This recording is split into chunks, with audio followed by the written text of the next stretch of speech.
ஒரு முதலமைச்சர் இவ்வளவு ஆணவத்துடன் பேசுவது அந்த பதவிக்கு அழகு கிடையாது. எங்கள் மருத்துவர் ஐயா அவர்களை அசிங்கப்படுத்தி அவமானப்படுத்தி இருக்கின்றார் முதலமைச்சர் அவர்கள். இது எங்களால் ஏற்றுக்கொள்ள முடியாது. மருத்துவர் ஐயா அவர்கள் இல்லை என்றால் உங்கள் தந்தை 2006 முதலமைச்சராக இருந்திருக்க முடியாது. மைனாரிட்டி அரசு என்று ஜெயலலிதா அவர்களால் விமர்சனம் செய்த அந்த காலத்திலே எந்த எதிர்பார்ப்பும் இல்லாமல் உங்கள் தந்தைக்கு நாங்கள் முழு ஆதரவு கொடுத்தோம். அதனால் தான் 5 ஆண்டு காலம் உங்கள் தந்தை முதலமைச்சராக இருந்தார். உங்களையும் துணை முதலமைச்சராக ஆக்கினார். எங்கள் மருத்துவர் ஐயா இல்லை என்றால் உங்களுடைய தந்தை கலைஞர் அவர்கள் இன்று மரீனா கடற்கரையிலே அடக்கம் செய்திருக்க மாட்டார்கள். அவரை பார்த்து அவருக்கு வேலை இல்லைன்னு சொல்றது எவ்வளவு ஆணவம் அது. அவருக்கு வேலை இல்லைன்னா என்ன பதில் அது? எனக்கு பதவி வேண்டாம், பொறுப்பு வேண்டாம், சட்டமன்ற நாடாளுமன்றம் நான் போக மாட்டேன்னு இன்னைக்கு ஒரு சமூக சீர்திருத்தவாதியாக 86 வயதிலே வாழ்ந்து கொண்டு போராளியாக இருக்கின்றார். அவரை பார்த்து கொச்சைப்படுத்திக் கொண்டிருக்கின்ற முதலமைச்சர், இது எங்களால் ஏற்றுக்கொள்ள முடியாது.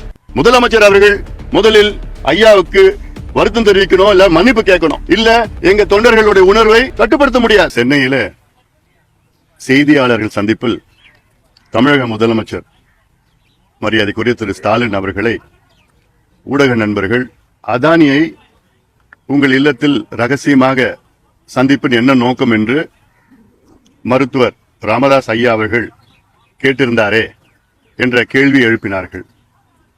அதற்கு பதில் அளித்த முதலமைச்சர் அவர்கள், அவருக்கு வேலை எதுவும் கிடையாது, தினம் அறிக்கை தான் விட்டுட்டு இருப்பாரு, அதுக்கெல்லாம் நான் பதில் சொல்ல தேவையில்லை என்று கோபத்துடன் பதில் அளித்து சென்று விட்டார் முதலமைச்சர் அவர்கள்.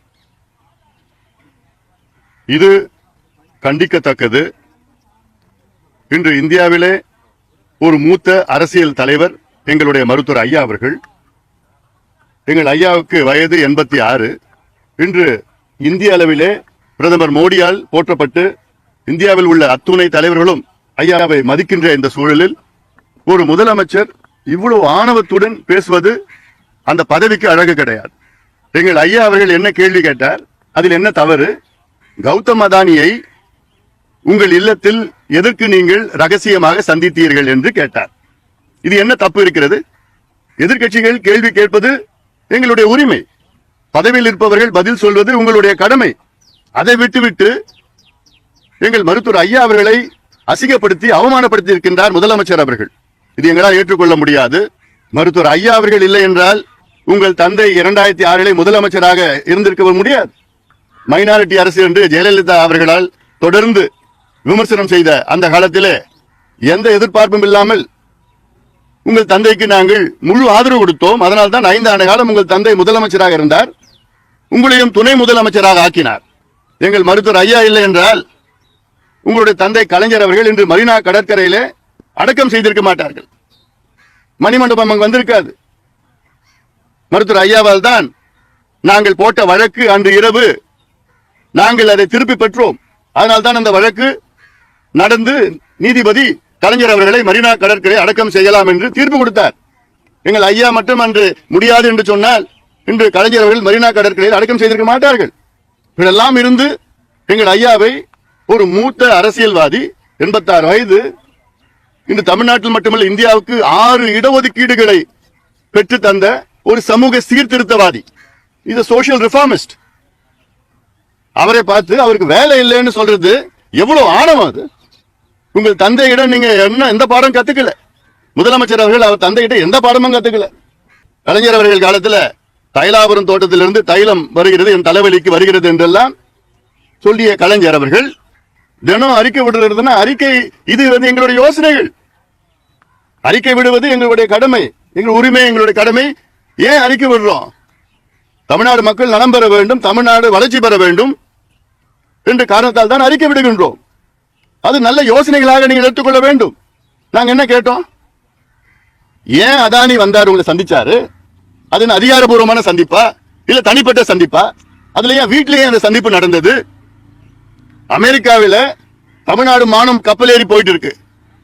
அமெரிக்கா நீதிமன்றத்தில் அதானி குழுமம் இந்தியாவில் உள்ள அரசியல் தலைவர்களுக்கு, அதுவும் குறிப்பாக 5 மாநிலங்கள், தமிழ்நாடு, தெலுங்கானா, ஆந்திரா, ஒரிசா, சத்தீஸ்கர், ஜம்மு காஷ்மீர், இந்த 5 மாநிலங்களில் உள்ள அதிகாரிகள், அரசியல்வாதிகளுக்கு கையூட்டு, அதாவது 2250 கோடி ரூபாய் கையூட்டு கொடுத்ததாக அமெரிக்கா நீதிமன்றத்திலே ஒரு குற்றச்சாட்டு. அப்போ அதுக்கு பதில் சொல்ல வேண்டியது முதலமைச்சருடைய கடமை. அதை விட்டுட்டு அமைச்சர் பதில் சொல்வார்னா அதானி அவர்கள் உங்கள் இல்லத்தில் சந்திப்பதற்கு அமைச்சர் எதுக்கு பதில் சொல்லணும்? உங்களை நீங்க சொல்ல வேண்டியதானே? இது ஒரு சாதாரண ஒரு கேள்வி. உங்கள் மடியில கனம் இல்லைன்னா நீங்க பதில் சொல்லிட்டு போங்க. உங்களுக்கு எதுக்கு எவ்வளவு பதட்டம்? உங்களுக்கு ஒரு மிகப்பெரிய ஒரு ஊழல் குற்றச்சாட்டு அமெரிக்காவில், அதுவும் அங்க FBI எல்லாம் விசாரணை பண்ணிட்டு தான் அதை தாக்கல் செஞ்சிருக்கிறாங்க. அதுக்கு தமிழ்நாடு பேர் அடிபட்டு இருக்கு. அதுக்கு ஐயா என்ன கேட்டிருக்காரு? விசாரணை நடத்துங்கன்னு சொல்றாரு. தமிழ்நாடு மின்சார வாரியத்தின் பேர் அங்கே அடிபடுது, கைவிட்டு வாங்கி இருக்கிறாங்கன்னு. அதுக்கு விசாரணை வைங்க. நீங்க நேர்மையா நியாயமா இருந்தீங்கன்னா நீங்க விசாரணை வை. யார் அதுல கைவிட்டு வாங்கியிருக்காரு, யார் வாங்கி பண்ணிருக்கான்னு செய்யுங்க. உண்மை வெளியில வரணும். இது உங்களுடைய கடமை. அது அதை விட்டுட்டு அவருக்கு வேலை இல்லைன்னா என்ன பதில்? அது ஒரு முதலமைச்சர்கிட்ட இவ்வளவு ஒரு பதில் யாருமே எதிர்பார்க்கல. நாங்க எதுவும் எதிர்பார்க்கல. இன்னைக்கு ஐயா இல்லைன்னா இந்தியாவில தமிழ்நாட்டில் 6 இடஒதுக்கீடு வந்திருக்காது. ஐயா இல்லைன்னா இன்னைக்கு தமிழ்நாட்டில் 3321 மதுக்கடைகளே மூடப்பட்டிருக்கிறது. இந்த மது ஒழிப்பு இன்னைக்கு தமிழ்நாட்டில் எல்லா கட்சிகளும் மது ஒழிப்பு கொள்கை ரீதியில ஏற்றுக்கொண்டது எங்களுடைய மருத்துவர் ஐயாவால் தான். எனக்கு பதவி வேண்டாம், பொறுப்பு வேண்டாம், சட்டமன்றம் நாடாளுமன்றம் நான் போக மாட்டேன்னு இன்னைக்கு ஒரு சமூக சீர்திருத்தவாதியாக 86 வயதிலே வாழ்ந்து கொண்டு போராளியாக இருக்கின்றார். அவரை பார்த்து கொச்சைப்படுத்திக் கொண்டிருக்கின்ற முதலமைச்சர் இது எங்களால் ஏற்றுக்கொள்ள முடியாது. முதலமைச்சர் அவர்கள் முதலில் ஐயாவுக்கு வருத்தம் தெரிவிக்கணும், இல்ல மன்னிப்பு கேட்கணும். இல்ல எங்க தொண்டர்களுடைய உணர்வை கட்டுப்படுத்த முடியாது. இது எவ்வளவு யோசனைகளை, நல்ல யோசனைகளை நாங்கள் தொடர்ந்து அன்றாட முன்வைத்துக் கொண்டிருக்கின்றோம். இது தமிழ்நாட்டின் வளர்ச்சி, இந்தியாவின் வளர்ச்சிக்காக வசனம் பேசிக்கிட்டு இருக்கிறாங்க. முதலமைச்சர் அவர்களே, பக்குவமா இருங்க. உங்க தந்தையை போன்ற பக்குவமா கத்துக்குங்க. இது நான் சொல்லி நீங்க கத்துக்கணும்னு அவசியம் கிடையாது. அது உங்களுக்குள்ள இருக்கணும். அது இந்த பொறுப்புல நீங்க வந்திருக்கிறீங்க. ஒரு முதலமைச்சர் பொறுப்புனா ஒரு கவனமா பக்குவமா கையாள வேண்டும். கோவப்படக்கூடாது, பதட்டப்படக்கூடாது.